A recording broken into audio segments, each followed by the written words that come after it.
네, 다음은 우리가 기다렸던 초청 특강 시간입니다. 오늘은 최원호 대한사랑기획본부장을 모시고 강연을 진행할 텐데요. 중국의 동북공정, 전파공정, 그리고 일본의 독도침탈, 가야사 왜곡 등이 점점 강도를 더해가고 있습니다. 오늘 특강 주제는 중국과 일본의 역사침탈, 우리는 무엇을 해야 할 것인가? 라는 주제로 말씀해 주실 예정입니다. 대한사랑 최원호 기획본부장님을 큰 박수로 모시겠습니다.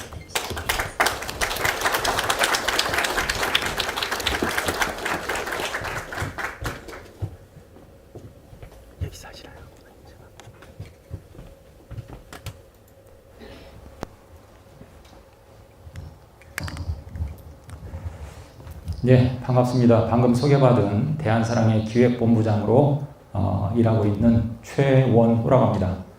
다시 인사드리겠습니다. 고맙습니다. 1시간 정도 말씀을 드려야 되기 때문에 양해를 구하고 좀 마스크를 좀 벗고 말씀을 좀 드리겠습니다.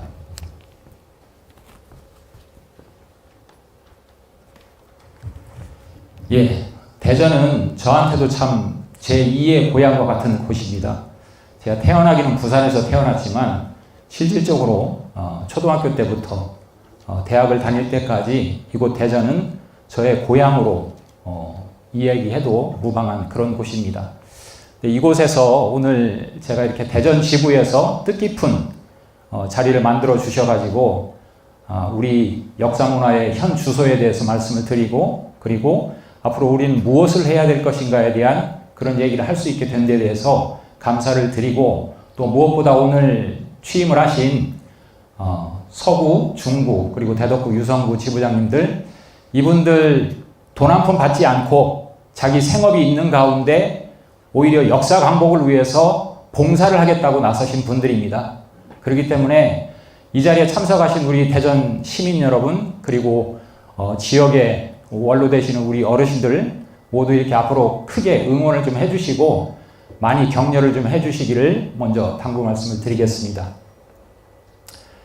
오늘 주제는 대전 지부 전체에서 요청을 한 주제이기 때문에 제가 이 주제를 가지고 준비를 할 수밖에 없었지만, 그렇지만 대전이라는 지역의 특성을 어떤 메시지를 가지고 전달을 할까, 그런 고민을 좀 했었습니다. 자, 최근에 7월 2일로 제가 기억을 합니다. UN 무역개발회의에서 대한민국이 A그룹에서 B그룹으로 전환되는 그런 일이 발표가 됐었습니다. UN 무역개발회의는 말 그대로 무역과 개발에 관한 정책을 집행하는 UN 산하기구인데 7월 2일 스위스 제네바에서 회의를 통해서 기존에 우리 A그룹에 속했던 아시아, 아프리카 99개국에 속했던 우리 대한민국이 1964년 UN 무역개발회의가 탄생된 이후에 최초로 바로 선진국 그룹인 B그룹으로 이동하는 이런 최초의 일이 벌어졌습니다. 아마 이것은 대한민국의 정치, 경제 위상이, 외교적인 위상이 바로 반영된 것이 아닌가 하는 말씀을 좀 드리는데, 물론 이 일이 이번 정부만의 어떤 노력을 통해서 이루어지지 않았다는 것은 누구나 다 잘 알 수 있는 일입니다. 우리가 1950년에 동족 상잔의 비극을 겪고 나서 그로부터 70년이 지난 지금 우리 국민들의 그 저력으로 결국은 이루어낸 성과가 아닌가. 이 A그룹에서 B그룹으로 가는 이 결정은 어느 한 나라도 반대를 하면 이루어질 수 없는 일입니다. 그런데 바로 이 일을 대한민국이 해냈다는 것입니다. 그것은 바로 우리 국민들의 저력이 아닌가, 그런 생각을 하고, 앞으로 선진국에서의 우리 대한민국의 역할, 그리고 또한 개도국을 거쳐봤던 대한민국의 역할이 바로 이 전 세계에서 여실히 그 역할을 할 것이다, 이런 생각을 하게 됩니다. 자, 그리고 최근에 윤여정 배우가 아카데미 여우 조연상을 수상한 그런 쾌거를 다 들었을 겁니다. 그리고 최근에 BTS가 제목에 보이는 버터라는 저 노래를 가지고 빌보드 싱글 차트 6주 연속 1위를 했다는 소식도 듣고 있습니다. 또한 봉준호 감독이 칸 국제영화제에서 한국어로 개회식 선언을 한 것 또한 최근의 일입니다. 이만큼 이 대한민국은 정치, 경제, 외교뿐만이 아니고 이 대중문화에서도 바로 전 세계에서 이제는 누구도 무시할 수 없는 선진국 그룹에서 역할을 해야 된다 하는 것을 알 수 있습니다. 그러면 과연 우리가 모든 것을 다 이루었을까 생각을 해보면 그렇지 않다. 그래서 제가 오늘 드리고 싶은 말씀은 바로 이 말씀입니다. 몇 년 전에 돌아가신 카이스트의 이민하 교수께서 이런 말씀을 하셨어요. 빠른 추격자에 입각한 한강의 기적은 그 소명을 다했다. 과거 후진국에서 중진국으로 넘어가던 추격자 전략에서는 국가의 정체성은 중요하지 않았다. 하지만 새로운 최초 개척자 전략에서는 정체성 확립이 전제 조건이다. 예. 우리가 앞에서 살펴봤듯이 이제 대한민국은 어떤 모델을 보고 쫓아가는 그런 나라가 아니라 이제는 우리가 퍼스트 무버가 돼가지고 선도형 국가로서의 역할을 해야 되는 것이 대한민국의 국제적 위상입니다. 이것은 우리가 거부할래야 거부할 수 없는 시대의 흐름입니다. 그렇기 때문에 이 시대의 흐름 속에서 과연 그러면 우리는 무엇을 해야 될 것인가? 바로 이제 모든 것을 이룬 이 시점에 우리에게 남은 마지막 혁명은 바로 역사문화 혁명이다. 역사문화 혁명을 이루지 않고는 선도국가로서 우리가 전 세계에서 대한민국의 역할을 제대로 할 수가 없다. 이걸 단정적으로 저는 말씀드리고 싶습니다. 자,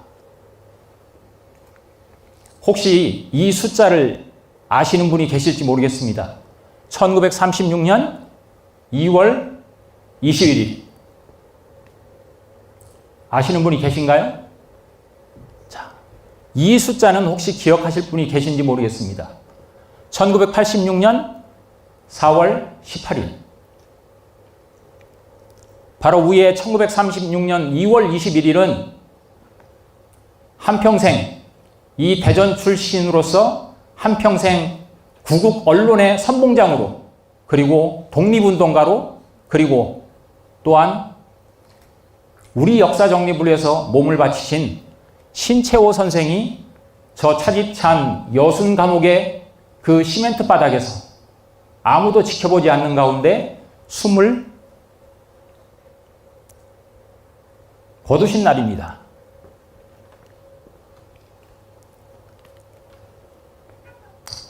(1986년 4월 18일)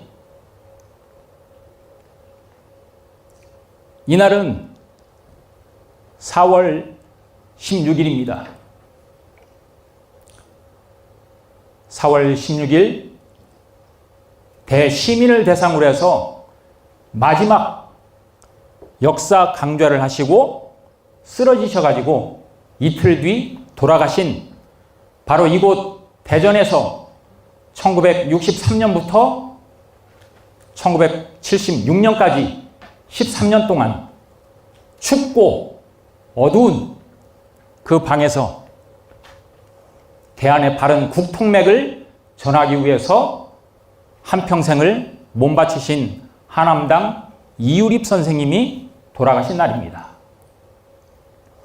지금도 중구에 가면 바로 13년 동안 춥고 어두운 골방에서 한평생을 국사 찾기를 위해서 몸을 바치신 하남당 이유립 선생님의 거처했던 곳이 폐허로 남아 있습니다.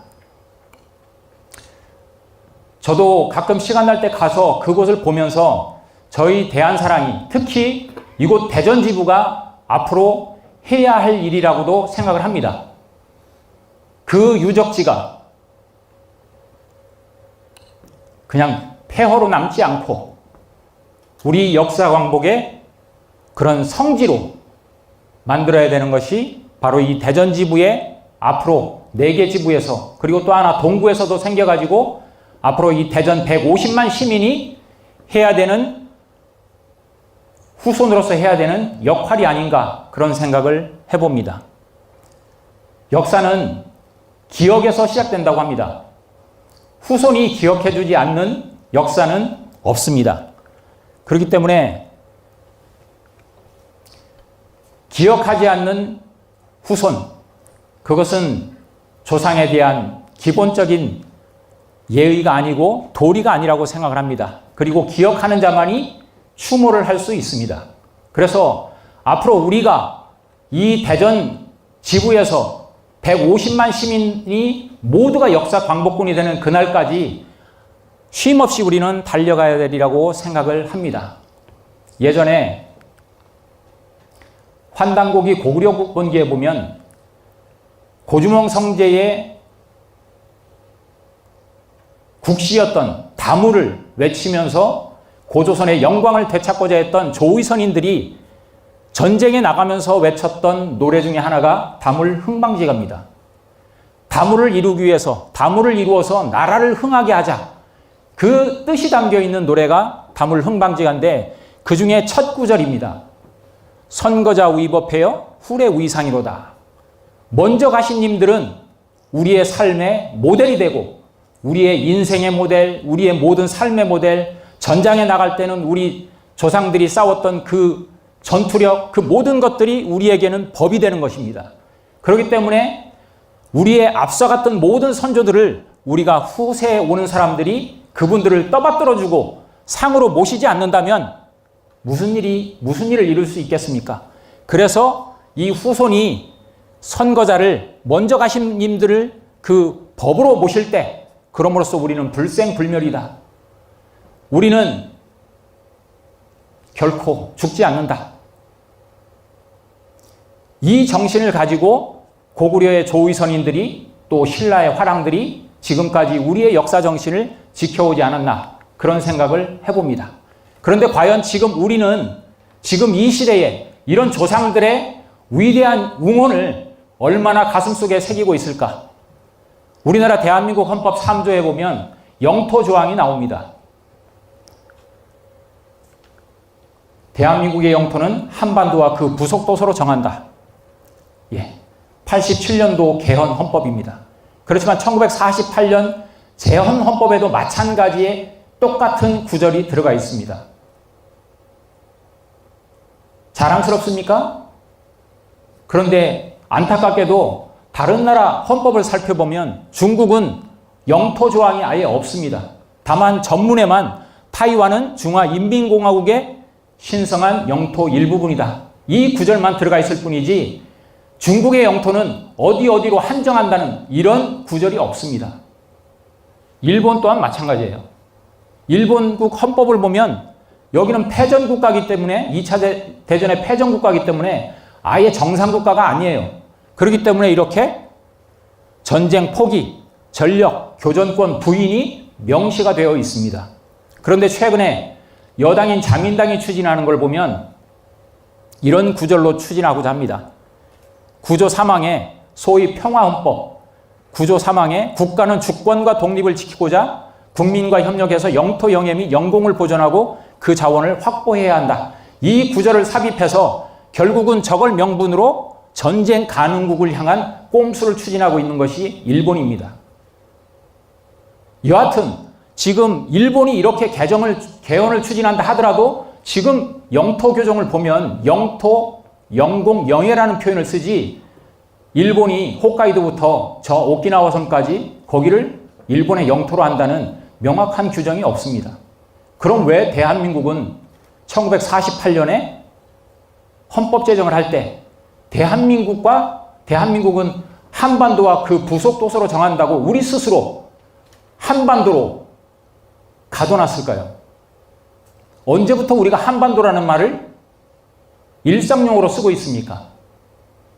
자랑스럽습니까? 한반도라는 말은 1902년에 노부오 준페이라는 사람이 이 조선을 여행하고 나서 한반도라는 책자를 쓰고 난 뒤에 쓰여지기 시작한 용어입니다. 그 뒤에 일본에서는 저것도 못마땅해가지고 조선반도라는 이름으로 부르기 시작합니다.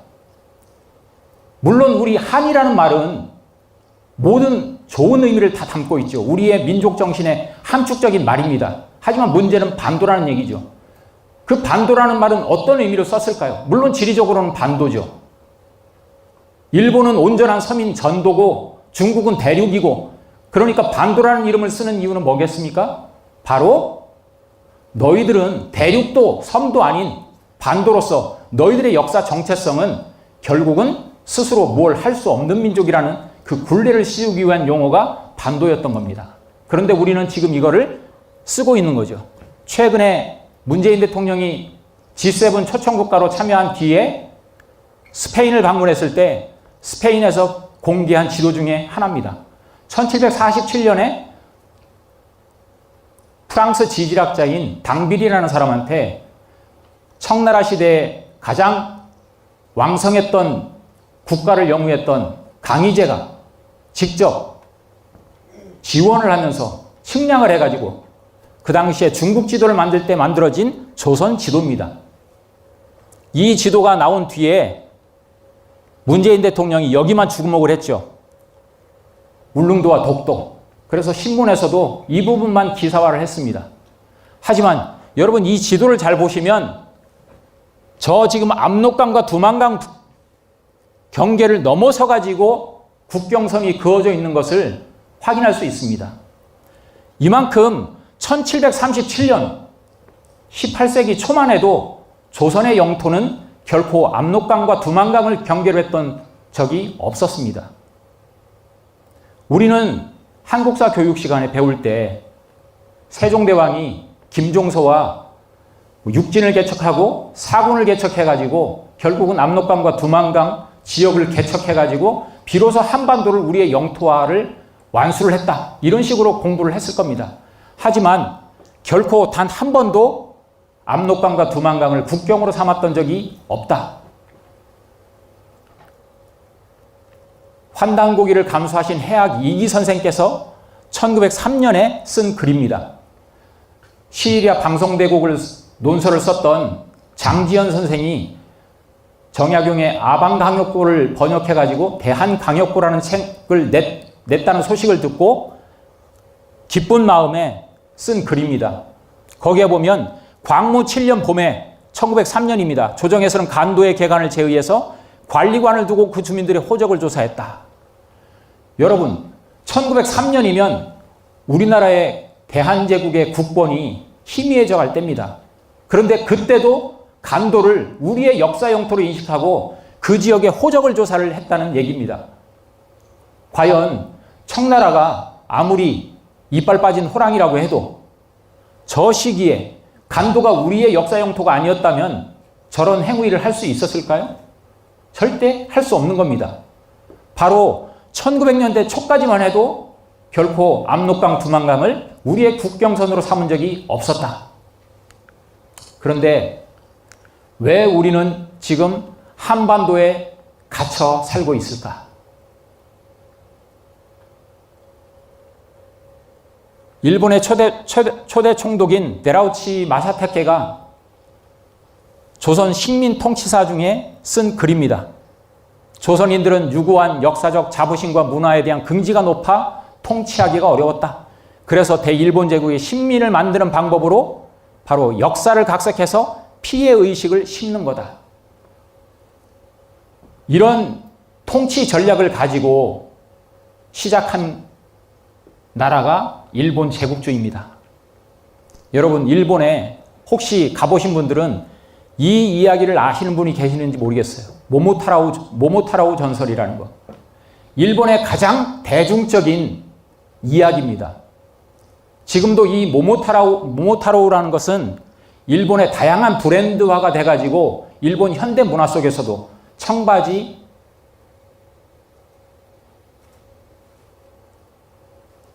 네임으로도 쓰이고 여러 가지로 쓰입니다.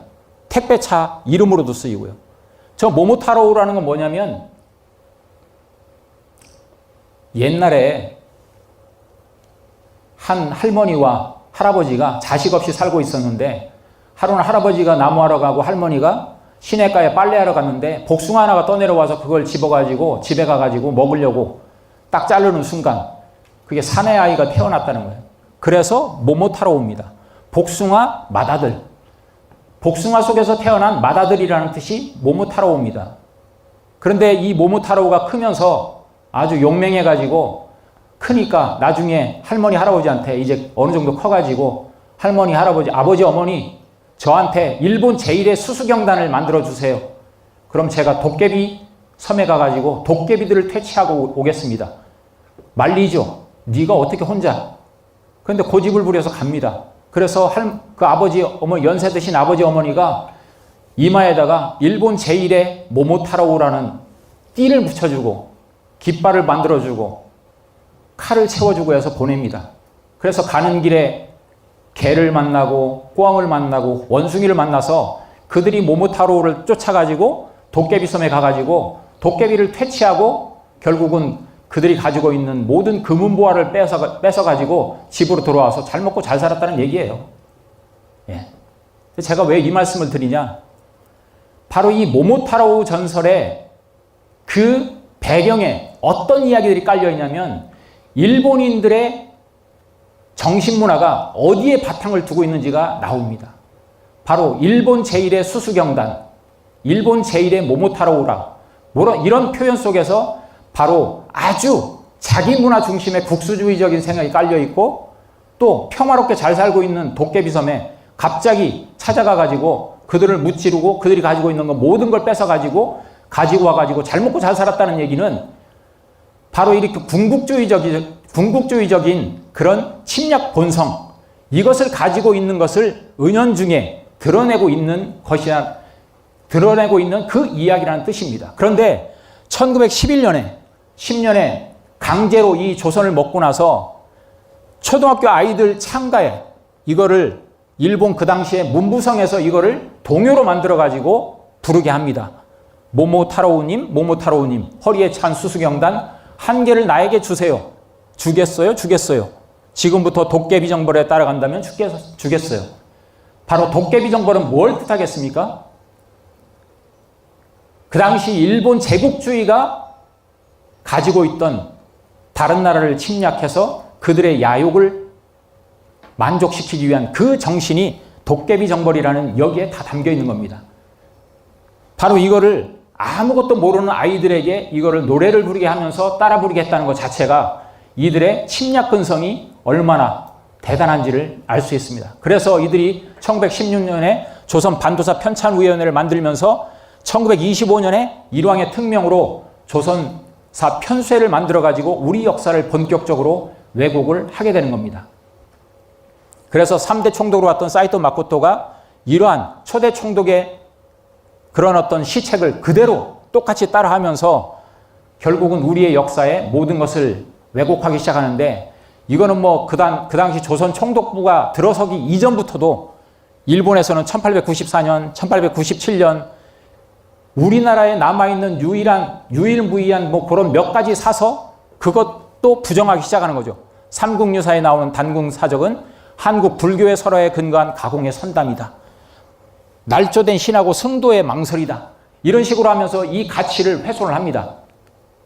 그러면서 결과적으로 이 글자 한자, 삼국유사에 나오는 고소손죄에 나오는 석유 환국의 나라국자 하나를 조작을 해가지고 환인으로 조작하면서 결국은 환국배달 조선의 이 상고사가 환인과 환웅과 단군의 3대 가족사로 변모가 돼가지고 완전히 우리 7천년 상고사가 한꺼번에 날아가는 이런 일들이 벌어지는 거죠. 좀 더 확대해서 보면 이렇게 조작을 합니다. 그런데 아이러니하게도 1921년에 조작한 거 이전에 1904년에는 그들이 펴낸 동경대에서 펴낸 삼국유사 인쇄본에 보면 나라국자라고 그들도 쓰고 있다는 이런 아이러니한 행동을 하죠.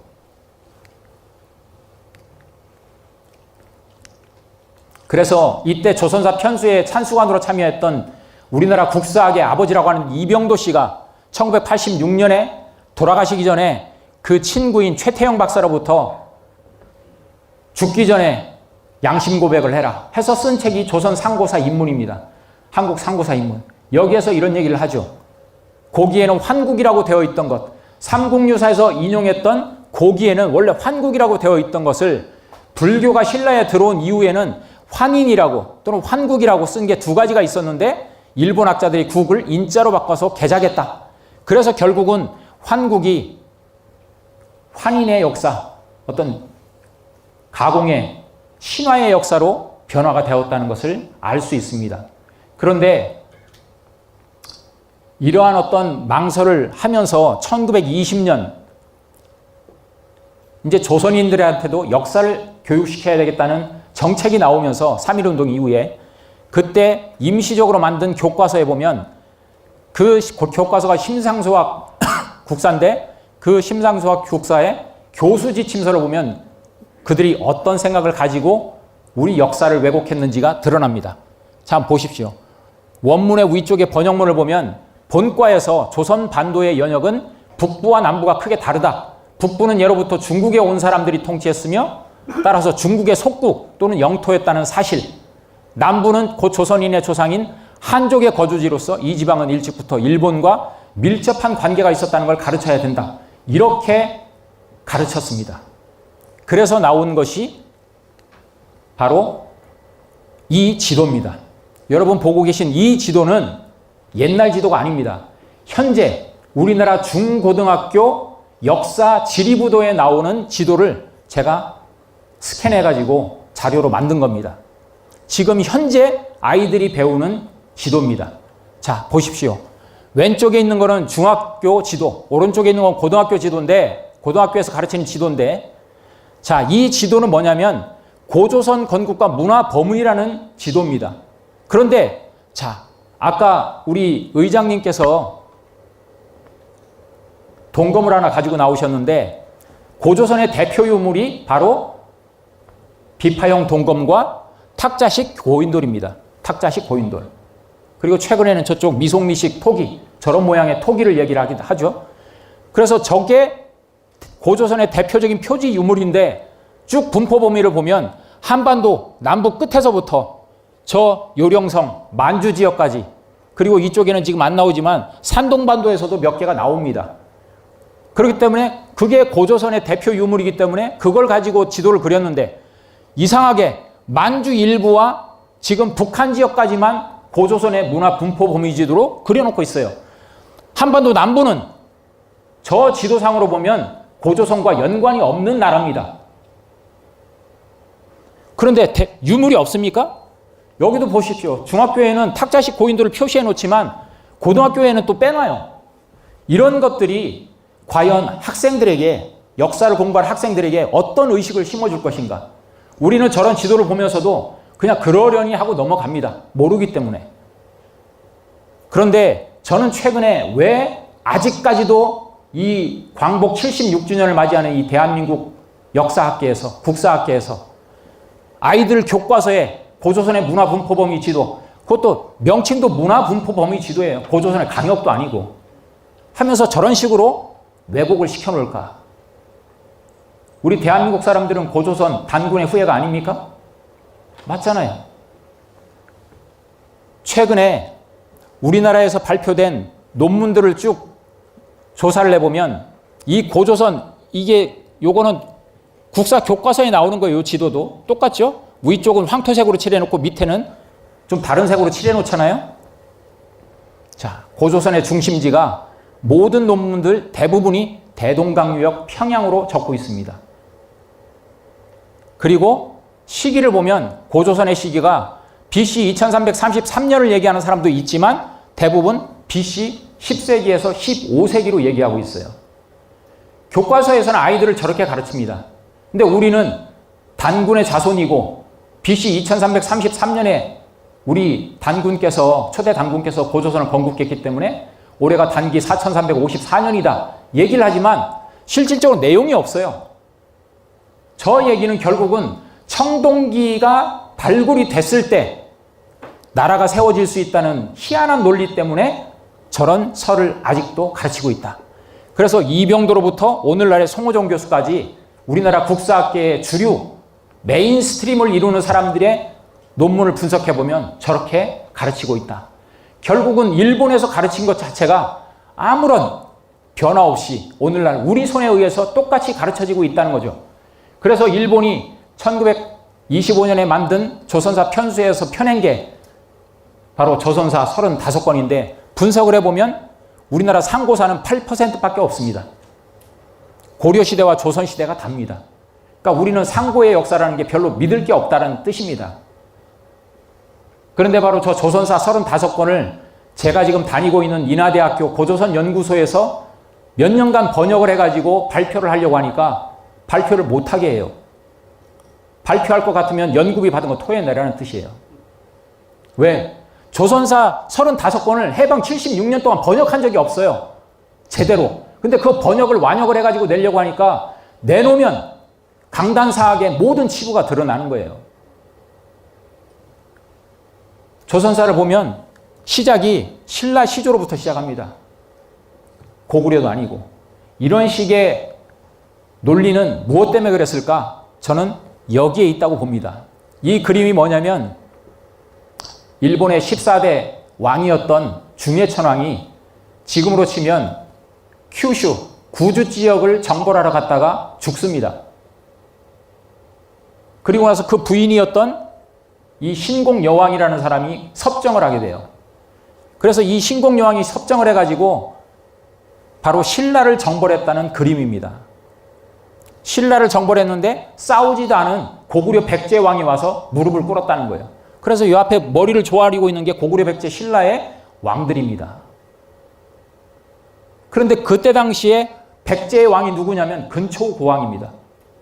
고구려의 고국 원왕도 전사시킬 정도의 백제의 가장 강력했던 시기였던 근초고왕 때에 신공여왕이라는 사람이 자기들 그 남부에 있는 규슈 섬 하나 정벌을 못해가지고 남편이 죽었는데 무슨 힘을 가지고 신라를 와서 정벌하고 고구려 백제왕이 와서 무릎을 꿇었겠습니까? 이 얘기는 믿을 수 없는 허황된 얘기고, 제가 지난 학기에 일본서기를 한 학기 동안 공부를 했는데 일본서기에는 말도 안 되는 얘기들로 꽉 차 있고, 그들도 스스로 일본서기는 말이 안 되기 때문에 조선의 삼국사기하고 연대를 맞추려면 120년을 끌어올려야 된다고 얘기를 하고 있습니다. 그만큼 연대도 안 맞고 앞뒤가 안 맞는 얘기들로 꽉 차 있는 그 얘기를 가지고 한 것이 바로 이 임나 일본부설인데, 지금 저 그림이 왜 유효한가? 우리나라 학계에서 미스터 가야라고 하는 김태식이라는 학자가 미완의 문명 700년 가야사라는 책에서 이런 얘기를 하고 있어요. 임나는 6세기 한반도 남부 경상남도를 중심으로 한 지역에서 신라나 백제에 복속되지 않은 소국들의 총칭이다. 그러면서 대가야를 중심으로 파악되는 5, 6세기의 가야연맹을 외에서는 무슨 이유에선가 임나라는 명칭으로 불렀다. 여러분 한번 보십시오. 위에는 본인의 주장을 했어요. 백제에 복속되지 않은 소국들의 총칭을 가리킨다고 보아도 좋을 것이다. 이렇게 본인이 가야는 한반도 남부는 임나다 이렇게 주장을 해놓고 슬그머니 뒤에 빠지죠. 그런데 요컨대 왜에서는 무슨 이유에선가 임나라는 명칭으로 불렀다. 앞뒤가 안 맞는 글을 쓰면서 결국은 하고 싶은 얘기가 뭐냐면, 우리가 고구려 백제 신라 이외에 가야는 잘 안 가르치죠. 우리나라 교과서에서도 지금도 그렇습니다. 삼국과 가야라고 해서 가야는 그냥 스핀 버전으로 가르쳐요. 외전입니다. 그냥 외전. 어떻게 보면. 그렇게 가르치는데, 그러니까 가야는 사국에도 끼지 못한다는 뜻입니다. 지금도 그렇게 가르쳐요. 삼국유사 가락국기에 엄연히 왕의 대수가 나오고 이름이 나오고 그리고 기록이 있는데, 건국신화가 있는데, 그러한 것들을 얘기 안 하고 임나라는 명칭을 쓴다는 거죠. 임나는 일본서기에만 등장하는 지명이에요. 일본서기에 주로 등장하는 지명입니다. 그렇기 때문에 가야가 임나라고 주장하는 순간 뭐가 됩니까? 바로 한반도 남부는 임나 일본부의 소굴이 되는 거예요. 그런데 우리 학자가 지금 현재 그 가야사를 가장 열심히 연구한다는 학자 중에 한 명이 이런 식으로 동조를 하고 있다. 그래서 문재인 대통령이 2017년 취임한 이후에 2017년 6월 1일 수석보좌관 회의를 하면서 갑자기 가야서 연구를 요청을 합니다. 그러면서 동서화합에도 좋을 것 같으니까 가야서 연구를 매진해달라 해가지고 그때 당시 첫 해에 245억 원을 지원했다는 얘기를 들었어요. 그리고 10년 동안 가야서 연구에 1조 4천억이 배정됐다는 얘기를 들었습니다. 국정 100대 과제 중에 하나였습니다. 가야서연구는. 그리고 나서 2년이 지난 뒤에 2019년에 그 연구 결과로 등장한 것이 바로 2019년 12월에 국립중앙박물관에서 27년 만에 가야 관련 전시회가 열렸는데 그 이름이 가야 본성전입니다.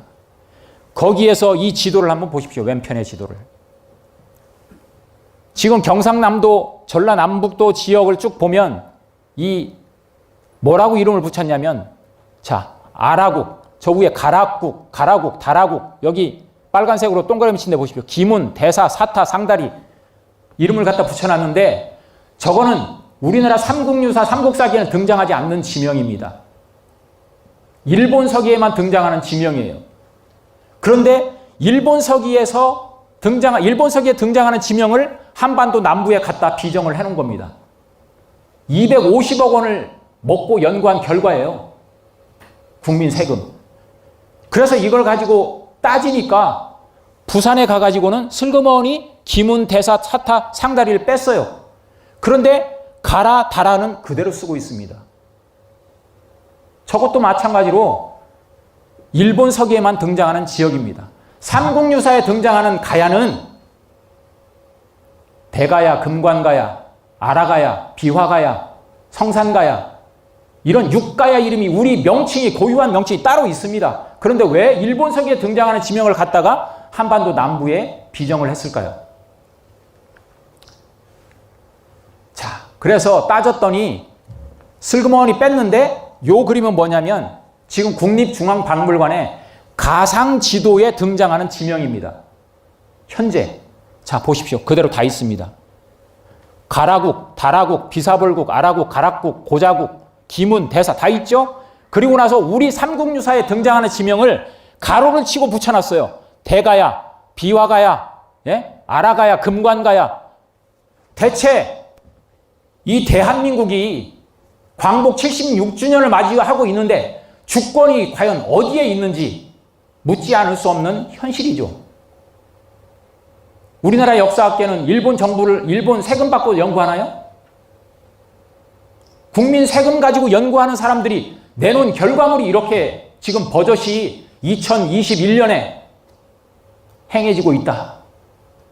대한민국이 정치, 경제, 사회, 대중문화 모든 부분에 있어서 이제는 선진국 반열에 올라가지고 우리의 역할을 해야 되는 때에 우리 스스로 우리의 정체성을 이렇게 짓밟으면서 이걸 인정하는 순간 어떻게 되겠습니까? 그래서 이 삼국사기 초기 기록을 믿을 수 없다고 얘기한 사람이 쓰다 소키치인데 우리 역사를 왜곡한 앞잡이입니다. 사실은 이 사람도 이 일본 서기에 등장하는 신공왕후의 신범설은 믿을 수 없다고 얘기했어요.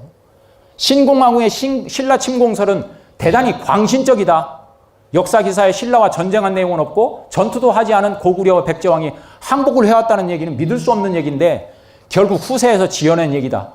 신라왕이 항복할 때 했던 말 중에 일본이라든가 천황이라는 말이 들어있는데 당시에는 그런 호칭도 없었다. 이 논문을 발표하고 나서 이 사람은 학교에서 파직을 당합니다. 물론 이 사람은 우리 입장에서는 우리 역사를 왜곡한 대표적 인물 중에 하나예요. 이만희씨 류와 더불어서. 그렇지만 이런 사람도 임나 일본부에 대해서 이런 양심 고백을 한 논문을 쓴 적이 있는데 지금 오늘날 70년, 100년이 흐른 지금 우리나라의 강단 사학자들은 도대체 왜 무슨 이유에서 임나 일본부에 빌미를 제공하는 그런 지명 비정을 하고 있을까? 자, 재밌는 건요. 지금 이겁니다. 2017년부터 추진되어 온 경상남북도, 전라도 일부 지역에 가야 고분군을 세계유산으로 등재하는 추진을 하고 있는데 저희들이 이 문제 때문에 며칠 전 목요일 날 2시간 반 동안 저희들이 유튜브로 이 문제에 대해서 유튜브 생방송을 했었습니다. 이게 얼마나 문제가 많은 일인지. 물론 가야사가 우리나라의 많은 역사, 유적과 유물들이 세계 문화유산으로 또 세계 기록유산으로 세계 인류 무형문화유산으로 등재가 되어 있지만 가야사도 당연히 등재가 돼야죠. 그런데 잘 보십시오. 경북의 고령은 대가야입니다. 경남은 김해는 금관가야, 아라가야, 소가야, 비화가야입니다. 그런데 경남 합천은 다라국으로 등재를 하겠다는 거예요. 그리고 전북의 남원은 김은국으로 등재를 하겠다는 거예요. 저게 무슨 뜻인지 아시겠습니까?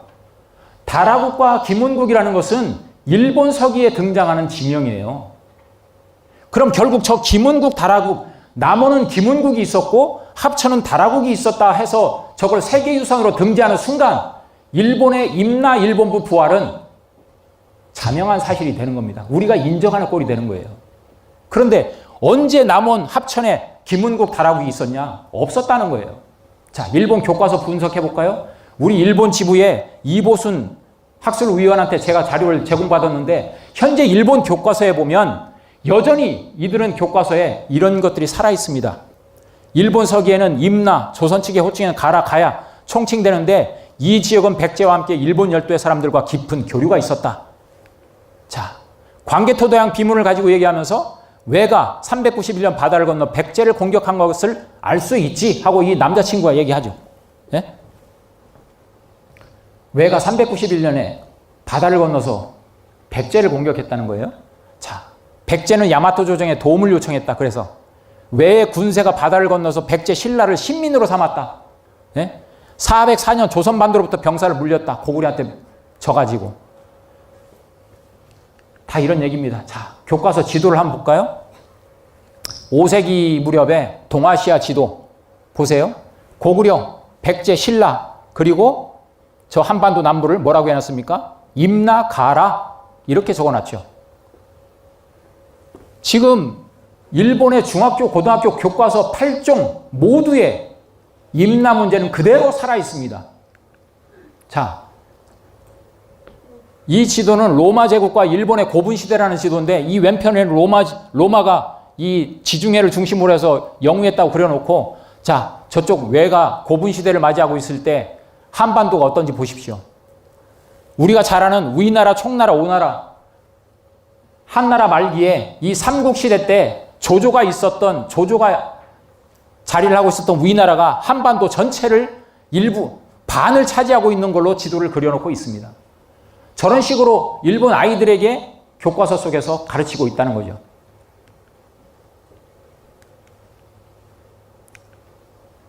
자, 고등학교 교과서도 다른 교과서도 마찬가지입니다. 4세기 말에 조선 반도 임나, 가라, 가야 엄연히 저렇게 눈 뻘겋게 뜨고 그대로 임나를 정설로 가르치고 있죠.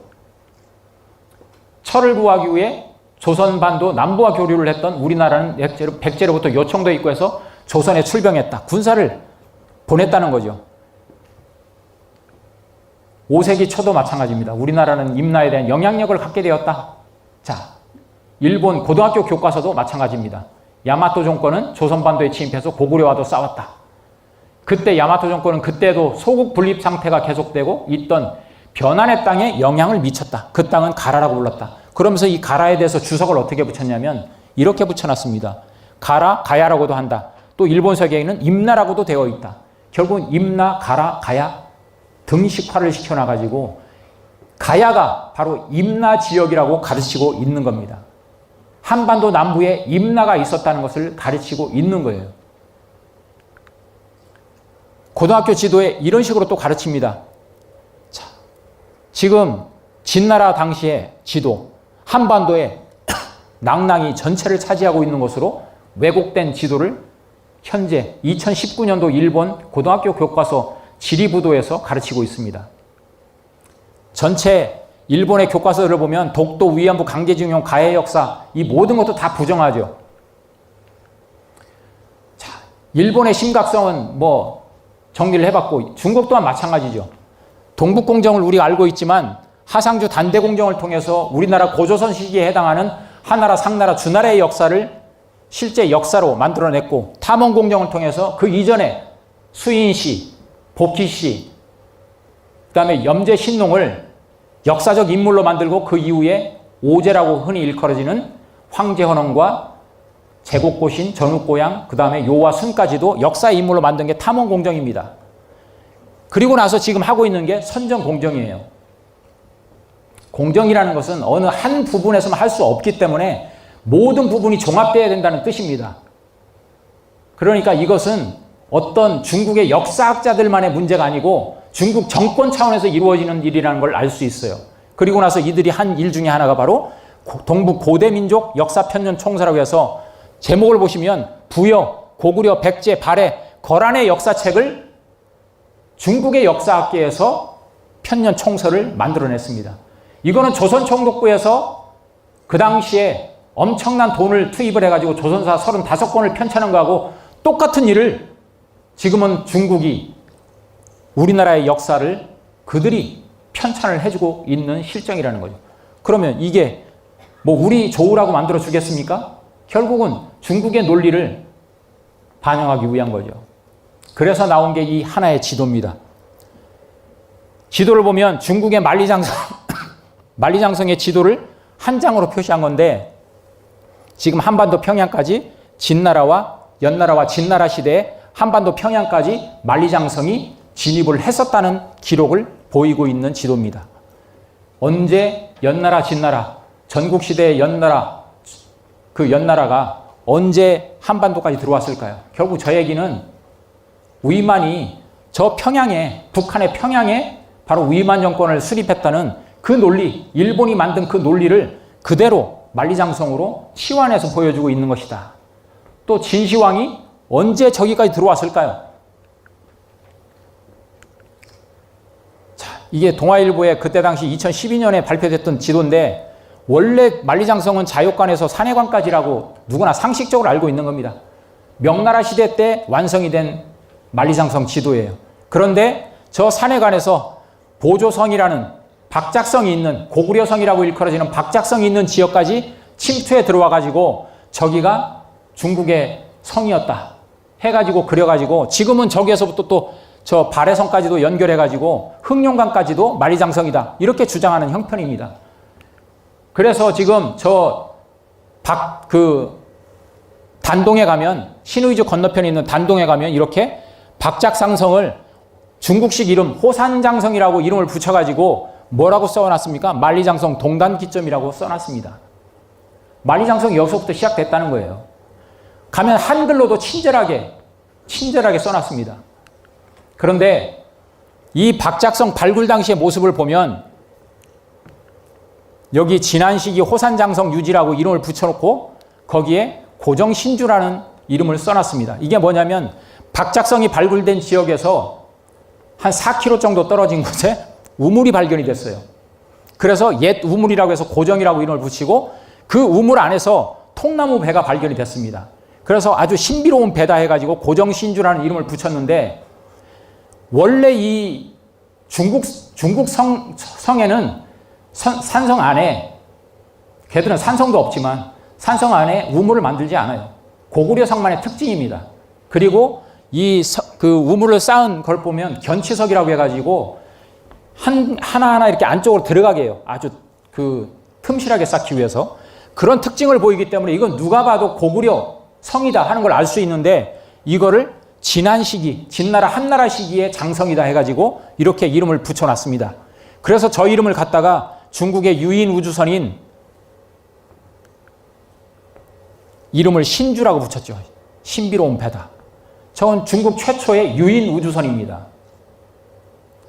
저런 식으로 역사를 이제는 모든 분야에 적용을 해가지고 당연시 그렇게 만들어가고 있습니다. 그런데 우리는 이러한 부분에 대해서 잘 모르고 있다. 그래서 교과서에 보면 지금 만리장성이 평양까지 다 들어온 걸로 돼 있죠. 연나라 시대도 그렇고, 자, 진나라 장성도 평양까지. 그런데 중국 사서에서 말하는 걸 보면 여러 사서가 있지만 마지막에 태강지리지에 봐도 낙랑군 수성현에 갈석산이 있는데 여기가 만리장성이 시작되는 지점이다. 이렇게 엄연히 중국 사서에 기록이 돼 있어요. 그러면 저 갈석산은 어디에 있느냐? 잘 아시다시피 하북성 창녀연에 가면 저 갈석산, 신학갈석이라고 해가지고 워낙 유명한 산입니다. 중국의 유명한 진시황부터 당태종까지 9명의 황제들이 신비로운 산이라고 해서 올라가지고 천재를 지냈다는 기록이 있는 산이에요.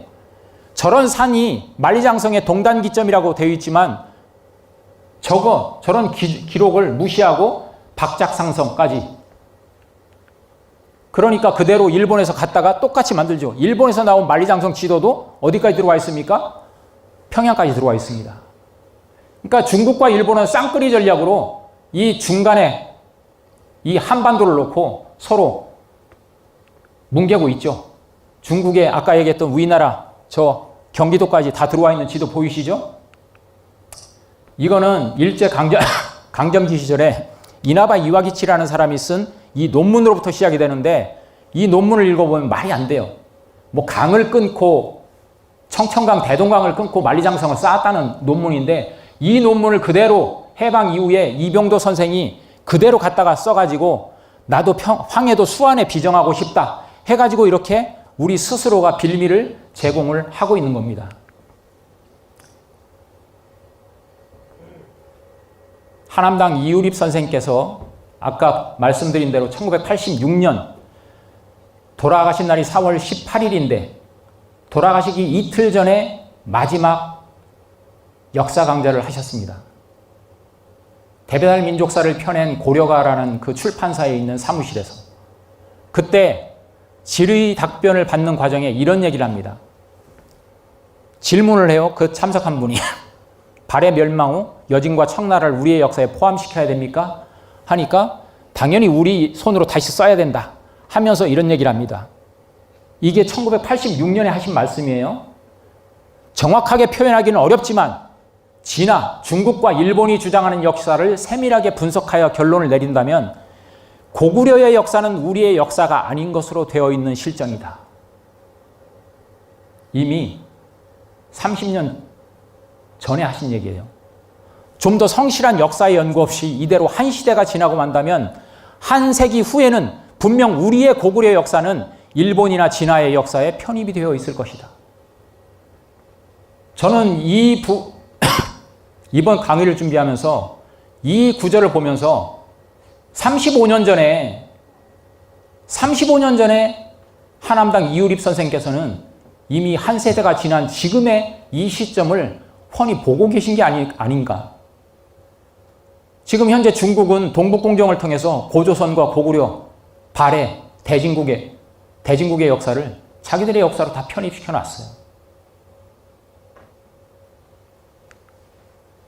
중국의 사회과학연구소 소장 왕예인은 결국은 저런 역사 공정 작업에 힘을 입어가지고 이제는 전 세계를 대상으로 해서 중국의 위엄을 역사 문화의 힘을 알리자 해가지고 얘기한 것이 바로 이 전파공정에 대한 건의였습니다.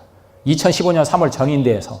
그래서 다큐들을 만들자, 교재를 만들자, 애니메이션을 만들자, 애들을 위해서 만화책을 만들자, 유물 순회전을 하자, 국가 지도자들한테 가면 적극적으로 홍보하자. 그래서 나온 게 2017년. 그리고 이 드라마들입니다. 이런 드라마들이 요즘 막 나오죠. 중국 드라마들이. 중국 드라마를 보면 이 제일 왼쪽 상은 명나라 시대의 중국 드라마인데 이건 우리가 누가 봐도 우리나라 망건과 상투를 틀고 있어요. 갓을 쓰고 있고. 요 밑에를 보면 앞에 있는 애들은, 앉은 애들은 중국 옷을 입고 뒤에 있는 사람들은 한복을 입혀놨습니다. 시녀들은. 근데 망건은 명나라 망건과 우리나라 망건은 저 차이가 있습니다. 명나라 망건은 머리를 완전히 덮어 씌우지만 우리나라 망건은 이마만 들어오는 게 특징인데 누가 봐도 우리 조선의 망건을 쓰고 있어요. 저런 식으로 드라마를 통해서 자연스럽게 이 조선의 역사 문화는 자기들의 변방의 역사다, 속국의 역사다 하는 것을 가르치고 있죠. 의도적인 거죠, 이거는. 그래서 2017년에 시진핑이 트럼프한테까지 이렇게 자신 있게 얘기를 했던 겁니다. 남북한은 사실 중국의 일부였다. 이게 월스트리트 저널의 인터뷰가 공개된 이후에 우리나라 정치학자, 역사학자 누구도 여기에 대해서 논평 하나 낸 사람이 없는 걸로 알고 있습니다. 여러분, 이 지도는 동쪽에 독도가 있다면 서쪽에는 경렬비열도라는 섬이 있습니다. 북섬, 동섬, 서섬으로 되어 있는데 이 서섬이 가장 서쪽에 있는데 거기에 이렇게 표지석이 있어요. 제일 서쪽 경계다, 우리나라 영토에. 그런데 바로 이 경렬비열도에 저희들 대한사랑 역사강복군들이 지난 6월 달에 다녀왔습니다. 왜? 지금 중국에서 저 서섬을 인수를 해가지고 조선족을 거주시키려고 한다는 그런 정보가 있어요. 무인도인데 저기에 조선족을 거주시키는 순간 어떻게 되겠습니까? 영해가 바뀝니다. 모든 분쟁의 씨앗이 되겠죠, 또. 지금 이 영토의 문제, 역사 침탈의 문제는 현재 진행형이다.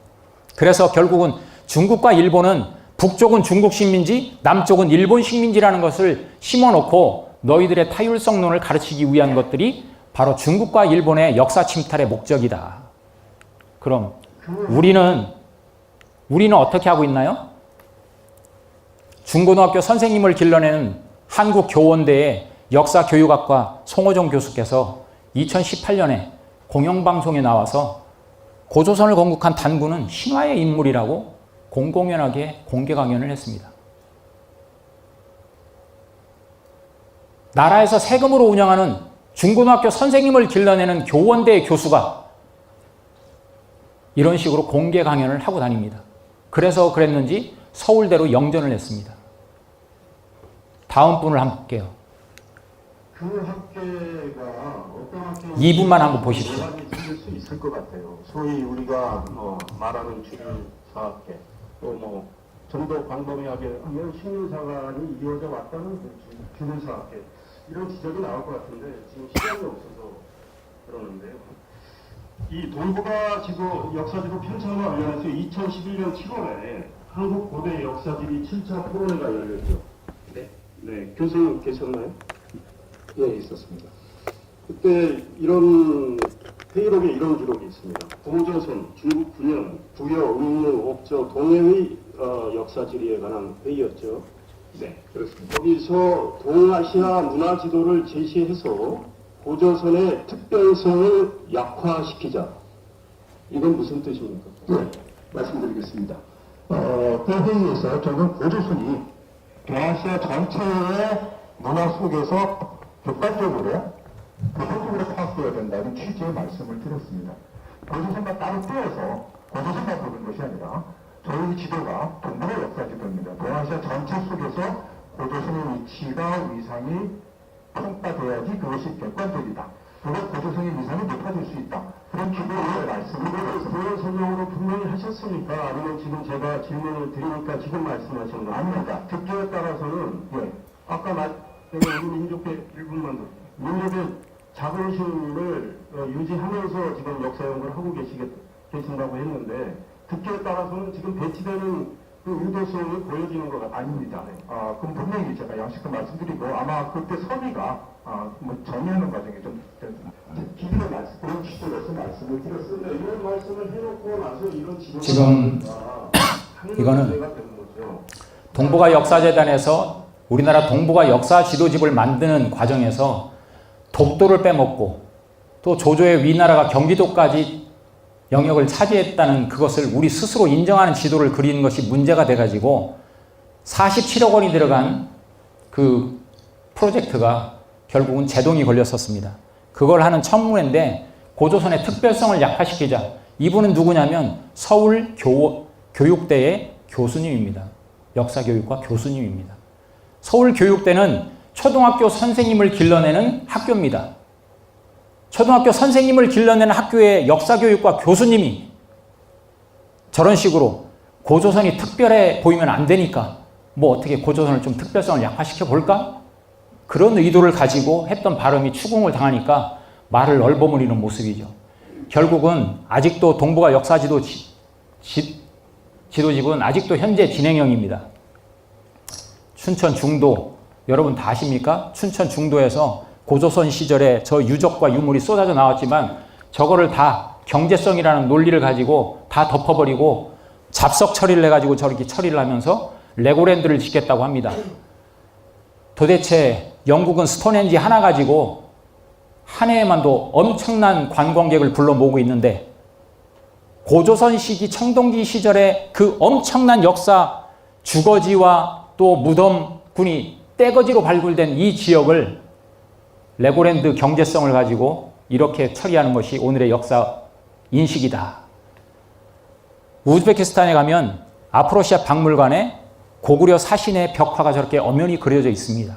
저는 현장에 직접 가봤습니다. 그런데 문재인 대통령이 우즈베키스탄을 방문한 기념으로 2019년에 학술대회를 했는데 우리나라 학자가 가가지고 한 얘기예요. 저 그림 진짜로 고구려 사람이 8,000km 떨어진 데 와가지고 그린 게 아니다. 중국에서 떠도는 고구려사랑 그림이 전해져 가지고 그 그림을 그리고 그렸을 거다. 이렇게 얘기한 게 우리나라 학자가 가서 한 얘기입니다. 도대체 이 나라의 학자들은 누구의 녹을 먹고 살고 그 사람들은 무엇을 위해서 연구를 하는 건지 우리가 되묻지 않을 수 없는 현실입니다.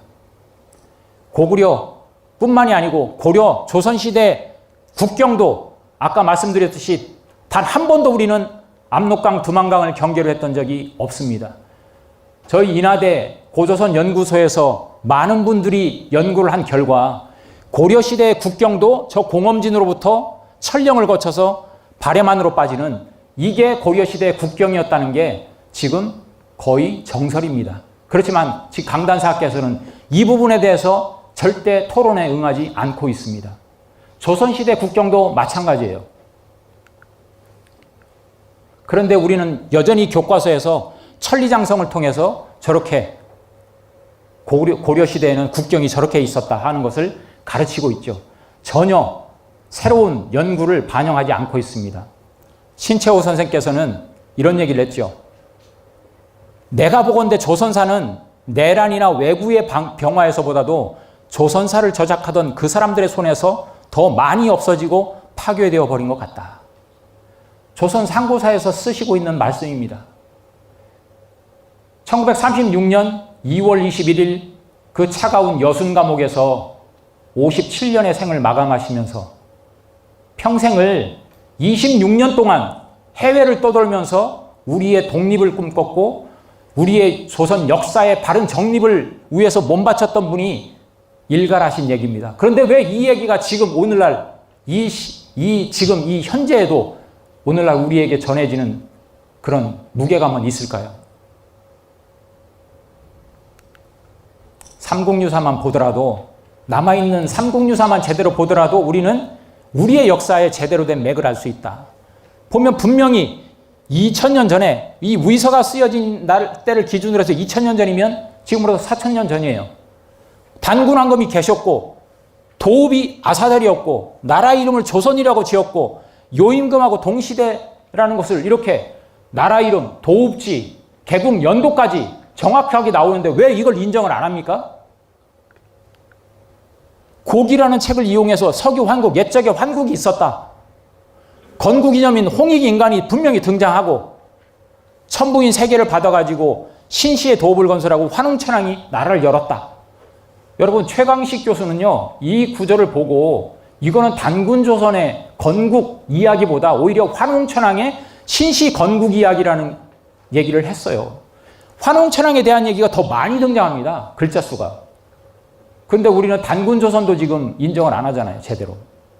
근데 여기 엄연히 신시를 건설했다. 또 풍백우사, 운사, 조직을 갖췄잖아요. 주곡, 주명, 주병, 주영, 주선학. 경주대 이강식 경영학과 명예교수께서는 이걸 조직사로 신시 조직사라는 책을 냈어요. 이미 80년대 후반에 내신 겁니다. 90년대 초반에. 이미 이 당시에 조직이 있었다는 거예요. 환웅천왕께서 나라를 열 당시에 이미 신시 조직이 있었다. 잘하는 이 구절 때문에 우리는 신화로 얘기를 하죠. 이룽이로가 동열이거 원화위인 불견 일광백이라니까 변득 인형했다. 그럼 저 인형이 진짜 사람의 몸입니까? 맹자의 구절에 보면 이런 구절이 있어요. 맹자왈 형색은 천성년이 유성인연후에 가히 천형이다. 이걸 성균관대 유학과의 이기동 교수께서 역해를 해놨어요. 몸과 몸에서 나타나는 빛, 형색이라는 것은 하늘에서 본래 타고난 본래 모습이다. 성인이 된 연후에 본래 몸 그대로를 실천할 수 있다. 가히 천형이다. 몸 그대로를 실천할 수 있다. 그럼 저기서 형은 뭔 뜻이겠습니까? 바로 인간이 외형적으로 인간의 이 두겁을 쓴다는 것이 아니고 인간이 본래 타고난 이 몸 그리고 그 몸에서 나오는 빛 이걸 제대로 실천하는 것 변득 인형이라는 것은 거기서 사람의 형을 얻었다는 것은 바로 이렇게 지도자가 될 수 있는 사람이 돼야 된다는 뜻입니다. 그래서 김용옥 교수께서 이런 얘기를 했죠. 성인은 귀가 밝은 사람인데 노자 도덕경을 번역하면서 노자는 고조선 사상가라고 선언을 해버렸어요. 왜? 이 노자 도덕경의 내용을 분석해보면 절대 중국의 철학으로 이해할 수가 없다는 거예요. 그러면서 한 얘기가 성인은 귀가 밝은 사람인데 신의 소리를 잘 듣는 게 1차고 인문정신으로 말하면 사람의 소리를 잘 듣는 거다. 그러니까 성인은 뭐냐? 총명한 사람, 신의 소리를 들을 줄 알고 사람의 소리를 잘 듣는 자만이 통치의 자격이 있다는 게 노자의 생각이다. 노자는 누굽니까? 고조선 사람이에요. 그러니까 고조선 환웅천황의 개국 정신은 뭐냐? 제대로 된 통치자를 길러내자. 그 통치자를 길러내기 위해서 웅족과 호족이 가서 우리도 좀 제대로 된 통치의 자격을 갖출 수 있는 리더로 좀 길러주십시오. 한 얘기가 바로 삼국유사 고조선주의 얘기다. 그렇게 해석하면 안 되겠습니까? 자, 우리 그 삼국유사를 제대로 보면 이 홍삼문화에서 쏟아져 나온 유물들의 주인공이 누군지를 알 수 있습니다. 8,000년 전에, 지금부터 8,000년 전, 아까 우리 의장님이 그 칼을 하나 들고 왔지만 8,000년 전이면 신석기 시대 초입니다. 우리는 신석기 시대 하면 움집 짓고 사는 걸로 생각하죠. 이게 흑룡화 유적입니다. 8,000년 전에. 보십시오. 얼마나 계획적인 주거지를 형성하고 있었는지. 무덤의 자리들도 함께 보입니다. 그리고 앞에 하얗게 보이는 게 뭐냐면 환호입니다. 환호. 짐승이나 외적의 침입을 막기 위해서 해자를 둘렀던 거예요. 저 당시에도 저 정도의 마인드를 가지고 있었다. 자, 이것도 마찬가지인데 이건 집 안의 구조입니다. 요 앞에 보이는 게 뭐냐면 이게 화로예요. 불을 사용해가지고 음식을 익혀 먹고 그 난방을 했던 화로인데 그 화로 앞에 저게 뭔지 보이시겠습니까? 우뚝 선 게? 저게 여신을 조각해 놓은 석상입니다. 무슨 뜻인지 아시겠어요? 그래서 저 석상을 뭐라고 얘기하냐면 불의 신이라고 얘기를 합니다. 또 생식의 신이라고도 얘기를 해요. 이미 우리가 생각하는 7, 8년 전에 그 시대의 사람들이, 홍산문화 지역의 사람들이 이 정도의 사고방식을 하고 있었다. 신을 의인화해가지고 석상으로 만들어서 불을 관리하는 그런 문화를 영위를 했다는 걸 알 수 있습니다. 무덤에 보면 이렇게 돼지를 같이 묻은, 암수 돼지를 같이 묻은 이런 모습들을 보면서 그 당시에 이 토테미즘이 있었다는 걸 알 수 있고, 옥문화들이 이렇게 쏟아져 나오는데 지금 이 옥이 흑룡화 지역에서 발견된 게 이 요동반도의 수암 지역에서 나오는 옥을 가지고 만든 건데 강원도 고성에서도 똑같은 옥을 가지고 만들었어요. 그러면 이미 그 당시에는 같은 문화권이다 하는 걸 알 수 있습니다. 그 당시에 이런 뿔로 피리를 만들어 가지고 음악을 이해했다. 조보구 문화 5,000년, 지금으로부터는 7,000년 전이죠. 7,000년 전에 이미 이런 상투 모양의 인형이 나온다는 걸 보면 그때 당시에 우리 문화의 상투 문화를 이해할 수 있는 근거다. 박선희 교수. 84년에 본격적인 홍산문화 발굴을 하면서 등장했던 게 바로 이 여신상의 얼굴입니다. 이거 보고 나니까 이런 모습이었어요.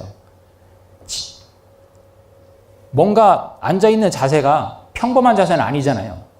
그러니까 이 당시에 이미 홍산문화 시기에 정신문화를 추구했다는 것을 우리는 이 유물 하나만 가지고도 알 수 있습니다.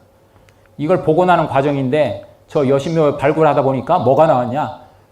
곰 소조상이 나왔어요. 곰발 소조상이. 이게 곰발이거든요. 그리고 실제 곰 턱뼈가 나왔어요. 그 여신묘에서. 여신 사원에서. 그러니까 뭐냐면 아까 삼국유사에 등장했던 웅족의 문화를 이해할 수 있는 결정적 증거입니다. 우리는 이렇게 주체적으로 해석을 해야 되는데 몇 년 전에 적봉 내몽고 자치시 적봉시의 오한기라는 지역에서 발굴된 남성 소조 도수상입니다. 여기도 앉아있는 게 아까 여신상하고 자세가 비슷하죠. 이걸 복원한 거예요. 저쪽에서 중국 애들이. 근데 입을 원래 벌리고 있는데 다 물어놨어요. 이거 입을 벌리고 있는 것은 뭔가를 읊고 있다는 뜻이에요. 그리고 이 정수리와 거기가 구멍이 뚫려 있습니다. 그런 것들도 상징적한 게 많다. 그렇게 보이는데 고조선 이 총묘단, 그래서 우아량 홍산문화에서는 이 적석총, 그 다음에 재단, 그리고 여신사원, 이 세 가지가 나왔다는 것은 고대 국가체제를 갖췄다는 뜻입니다.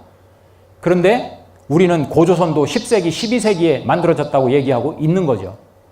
이미 환웅천황 시대에 해당하는 이 홍산문화 시기에 이런 고대 국가체제를 갖춘 유적과 유물이 쏟아져 나온다는 뜻입니다. 그리고 삼자점 산성에 가면 이런 치들이 다 보이죠. 치. 이게 고구려 산성의 특징이에요. 다 치. 공격과 방어를 용이하게 하기 위한 거. 중국 성에는 없습니다. 근데 저런 게 삼자전, 하가점 하층문화, 즉 고조선 시기에 해당하는 산성이거든요. 고구려 이 성도 이런 특징을 가지고 있잖아요. 그러니까 이 문화의 특징을 우리는 그대로 가지고 있다. 그래서 중국에서는 저 홍산 문화가 처음 발굴됐을 때 신비의 왕국이라고 했어요. 왜? 중국의 사서 가지고는 해석이 안 되기 때문에. 그래서 윤내영 교수도 이렇게 단군사화의 내용을 환인시대, 환웅시대, 그리고 단군 왕검에 대해서 인정을 해야 된다. 한영우 교수, 서울대 한영우 교수도 아사달족으로 해서 이 일본의 큐슈까지도 아사달족 문화로 만들어야 된다. 이런 얘기를 하고 있습니다.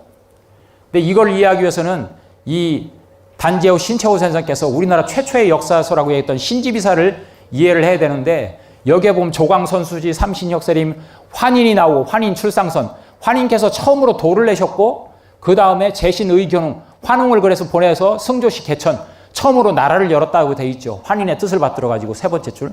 치우천왕이 청구에 또 다른 배달을 열었다. 그리고 회수와 태산까지 그 모두 치우천왕이 다스렸고, 천하 망능침이고, 왕검이 1000명을 받아가지고 나라를 고조선을 여니까 환성 동구한 구한족이 모두가 기뻐가지고 아주 난리가 났다는 거죠. 그래서 여기 보면 요 두 번째 가운데 진한, 진국중, 치도, 함유신, 모한, 보기자, 번한, 공기남 해가지고 고조선을 이해하지 못한 이유가 뭐냐면 사만관경을 이해를 못해서 그렇다. 그래서 고조선은 원래 이 진한과 번한과 마한으로 나누어서 다스렸는데 이거를 신채호 선생께서 발로 뛰면서 찾아내신 겁니다. 근데 환단고기에는 더 정확하게 나오죠.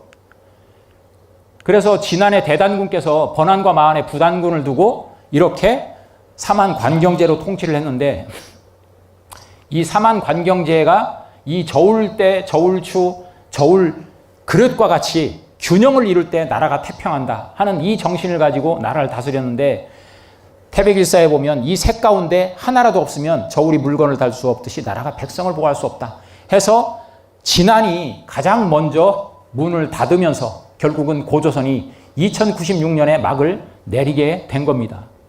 그래서 그 사만관경제의 이 정신을 바로 조소왕 선생께서 삼균주의, 정치와 경제와 교육이 균형을 이루어야 나라가 발전한다는 삼균주의를 제창한 이유가 바로 우리나라의 이 신지비사의 사만제도, 사만관경제에 바탕을 두고 있다. 그래서 41년도에 건국강령에서도 이렇게 지력과 권력과 부력의 향유를 균평하게 하여야 국가가 진흥된다는 얘기를 하신 겁니다.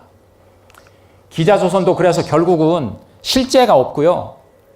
이 서화에 있던 사람이 산동성의 이 조연이라는 지역에 무덤을 두고 있다는 건 뭐냐면 결코 고조선의 진한번한 마한 쪽으로 온 적이 없어요. 변방에서 떠돌다 죽은 사람이에요. 그런데 어떻게 단군조선 뒤에 기자조선이 있다고 얘기를 하겠습니까? 그건 조선 사대주의자들의 얘기였을 뿐입니다. 그리고 그 기자조선을 멸하고 위만조선을 세웠다? 그건 번조선의 일부일 뿐입니다. 그러니까 일부예요. 그래서 위만 정권을 위만조선으로 만든 게 일본 애들인데 이걸 아직도 우리는 교과서에서 가르치고 있다.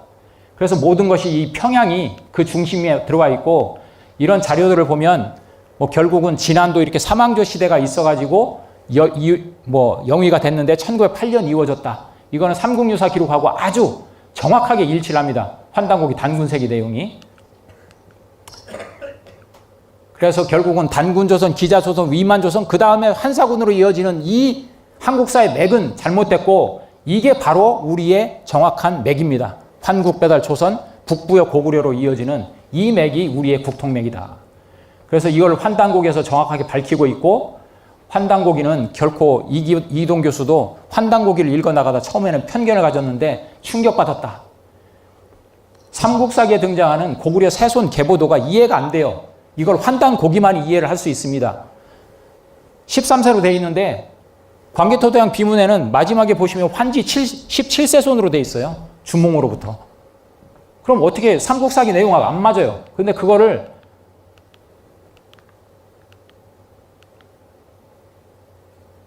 이 계보를 보면 북부여를 연 해모수로부터 두 번째 아들이 고진인데 이로부터 4대손이에요. 그러니까 고주몽은 해모수의 현손자입니다. 현손자, 저 증손자 잘못되어 있는 거 현손자인데, 그렇기 때문에 1대, 2대, 3대, 4대가 더해지니까 광개토대왕이 17세손이 되는 거예요. 그러니까 고구려의 뿌리는 광개토대왕 비문에도 써있듯이 출자 북부여, 북부여의 뿌리를 두고 있는 나라다. 그래서 이렇게 나라를 정해야 되고요. 정리를 해야 될 것 같습니다. 그래서 신채호 선생께서 투쟁의 역사를 얘기를 했습니다. 투쟁은 경쟁과는 다릅니다. 경쟁은 누군가와 이겨내야 되는 관계지만 투쟁은 결국은 스스로의 주체적 의식을 세우는 그 역사관이 바로 아와 비아의 투쟁의 역사다. 그리고 시간과 공간부터 발전 확대하는 역사다. 그런데 우리는 과연 얼마나 주체적인 역사를 하고 있는가? 신채호 선생께서는 낭객의 신년만필에서 이런 얘기를 했어요. 석가가 들어오면 조선의 석가가 되지 않고 석가의 조선이 되고 공자의 조선이 되고 또 어떤 주의의 조선이 되려 한다. 이게 조선의 특색이라면 노예의 특색이다. 과연 이걸 우리는 온전히 타파했을까? 이유립 선생님도 이런 얘기를 했어요. 4대에 대해서 얘기를 하면서 질문을 받고, 이것은 어디까지나 방편상 그렇게 하는 것이지 4대가 목적이 되어서는 안 된다. 만일에 국가가 일단 4대주의의 기후로 구성원의 정신까지 그것에 물들어 버리면 도저히 국가는 일어서거나 번영할 수 없다. 그래서 유교를 위한 한국이 아니라 한국을 위한 유교여야 되고, 모든 것이 자기 종파나 숭배해서 국가의 문화 중심으로 자기를 몰각해버리면 결국은 민족이란 패망하게 된다. 이유립 선생도 한평생 이걸 걱정하시다 돌아가신 겁니다. 박은신 선생도 마찬가지죠. 그런데 얼마 전 국회의원들이 홍익인간이 교육기본법으로 맞지 않다고 홍익인간 삭제를 추진을 했습니다. 모든 시민으로 하여금 홍익인간의 이념 아래를 빼고 국민도 빼고 시민으로 민주시민을 지향하는 잘난 이걸 추진하다가 저희들이 신문 광고를 내서 대대적으로 규탄을 한 적이 있습니다. 게으르기 신부나 홍익인간 이념이야말로, 또 이만열 교수도 홍익인간 이념이야말로 전 세계에 내놓을 가치다. 이렇게 외부의 시선에서는 오히려 내부를 잘 보고 있는데 우리 내부에서는 고리타분한 것이라고 해서 치우고 있다. 과연 우리의 역사의식의 상태는 어디까지 와 있을까요? 시간과 공간으로 놓고 볼 때 신채호 선생께서 말씀하신 대로 X축, Y축을 놓고 볼 때 우리의 의식은 어디에 와 있습니까? 적어도 9,000년 맥을 이해를 하고 우리의 역사의식의 영토는 끝까지 나와 있어가지고 아무리 지금 현재 한반도에 갇혀있다 하더라도 우리의 의식의 영토만큼은 우리 선조들이 무대를 삼았던 전 세계를 대상으로 해야 되지 않을까. 여러분, 이분들 혹시 아시나요? 찰스 다윈, 니체, 프로이드. 다 한 번씩은 고등학교까지 나온 분들은 다 들어본 분들입니다. 예? 종의 기원, 신은 죽었다, 정신분석학 입문. 그렇지만 똑같은 19세기에 우리 조선 땅에 이런 분들이 다녀가신 건 아시나요? 수훈 최재우. 종교시대의 종말을 고하고 무국대도의 시대가 열렸다는 것을 선포한 수훈 최재우가 계시다는 것. 또 주역의 시대가 가고 새로운 캘린더, 정역의 시대가 온다는 것을 선포한 충남 논산에 일부 기망이라는 분이 계셨다는 거 들어보셨습니까? 교과서에서 한번 가르친 적 있나요? 아니면 이제는 모든 것이 인간만의 세상이 아니라 하늘과 땅과 함께 가야 된다는 천지공사의 정신을 선포하신 증산 강일순이라는 분에 대해서 교과서에서 배워본 적이 있습니까? 이게 바로 우리의 역사의식의 현실입니다. 모든 것이 담겨있는 천부경에 대해서 누구도 가르치지 않습니다. 최치원 선생은 우리에게는 원래 현묘한 도가 있었다. 그걸 풍류라고 한다. 그 가르침이 접화군생이라고 얘기를 했습니다. 그래서 저는 결론적으로 환웅천왕의 건국정신인 홍익인간, 널리 세상을 이롭게 하라는 이 홍익인간 정신을 이어받은 것이 바로 접화군생이다. 이 세상에 무생명에 접해가지고 교화를 시켜라. 그런데 어떤 분이 논문에 그렇게 써있더라고요. 접화군생은 어떤 주체가 객체를 일방적으로 가르치는 정신이다. 교화하는 정신이다. 그래서 저는 이 접화군생이야말로 이제는 이 정신으로 거듭나야 된다. 바로 상생입니다. 오늘날 홍익인간의 정신이 이제 결과적으로 드러난 게 상생이다. 상생은 그냥 90년대 후반에 대통령 선거할 때 나온 구호가 아닙니다.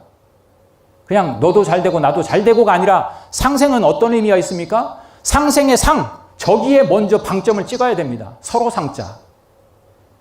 모든 것은 관계를 맺고 있어요. 이 세대는. 네트워크화 되어 있습니다.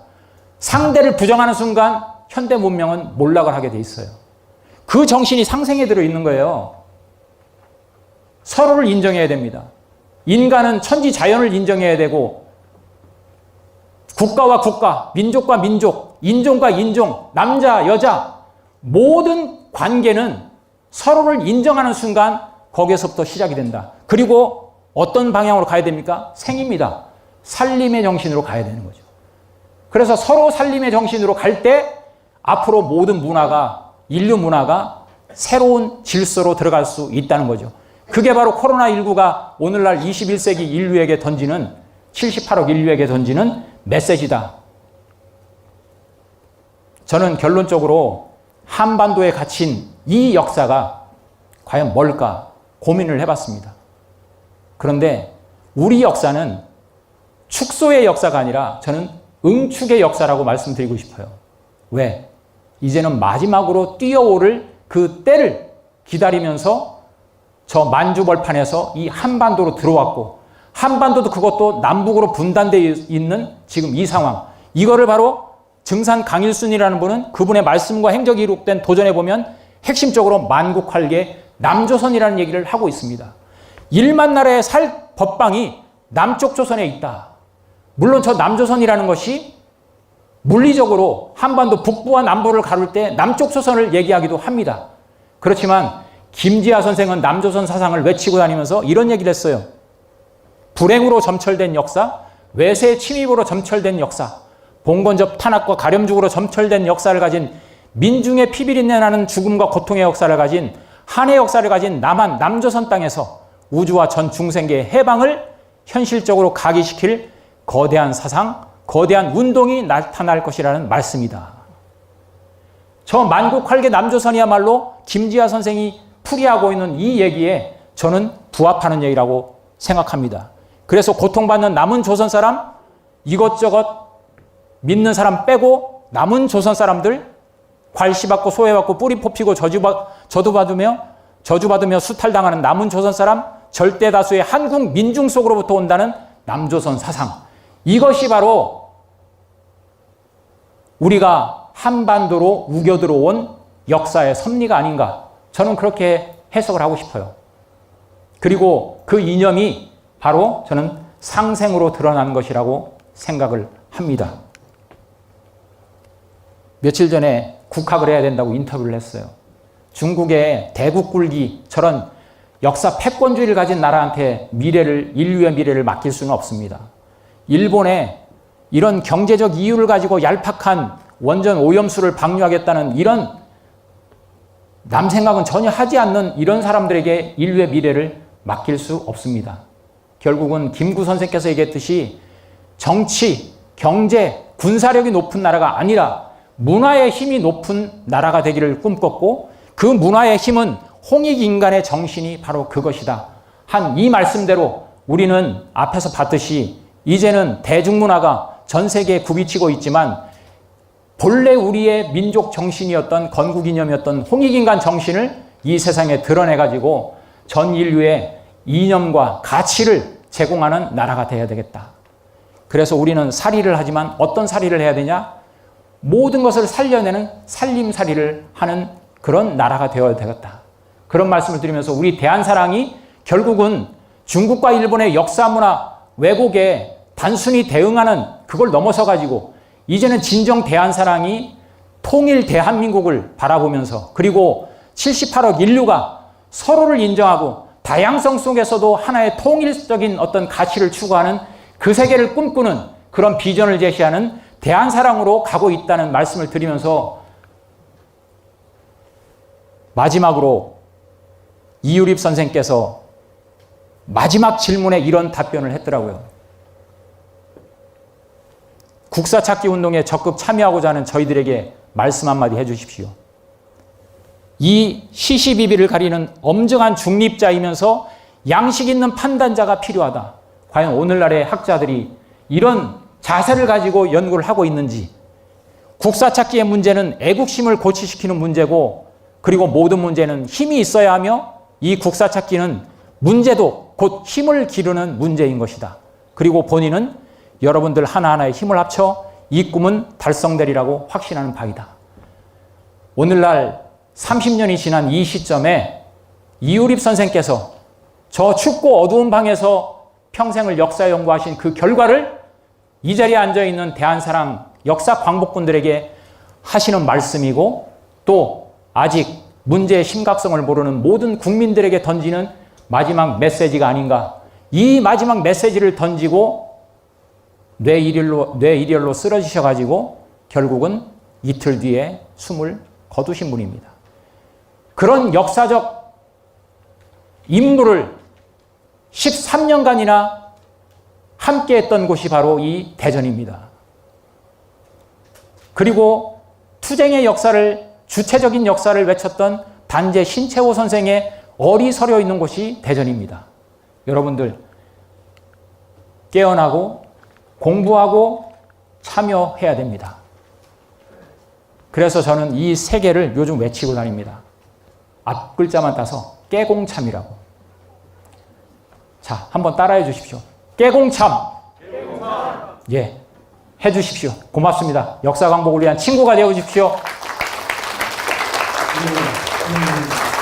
열변을 펼친 대한사랑 최원호 기획본부장님께 다시 한번 큰 박수로 경례해 주시기 바랍니다. 고맙습니다.